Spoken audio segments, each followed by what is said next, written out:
मानसिक आघात ज्या वेळेला एखाद्या व्यक्तीला होतो, कोणालाही, तर मानसिक आघाताचे आता प्रकार आहेत. म्हणजे तुम्हाला जेव्हा सेफ वाटत नाही, तुम्हाला जेव्हा सुरक्षित वाटत नाही, तुमचं एक नॉर्मल लाईफ सुरू आहे आणि त्याच्यामध्ये अचानक अशी काहीतरी घटना घडते. उदाहरणार्थ कोरोना होऊन गेला आपल्या सगळ्यांच्या आयुष्यात.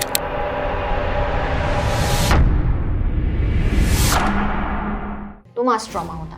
मास ट्रॉमानंतर कोरोनानी जे मेंदूमध्ये सगळ्यांच्या बदल घडवले आहेत, त्यातल्या तुम्ही ऐकत असाल लोकांकडून की परत हे होईल का याची भीती वाटते, परत या सगळ्या गोष्टी घडतील का, दुसरं काहीतरी घडेल का, लोकांची रिस्क घेण्याची कॅपॅसिटी कमी झाली आहे आणि इन्व्हेस्ट करण्याचे त्यांचे पॅटर्न्स बदलले आहेत. आता जगून घेऊया, परत काय होईल माहीत नाही, ट्रॅव्हलचं प्रमाण त्यांचं वाढलं आहे.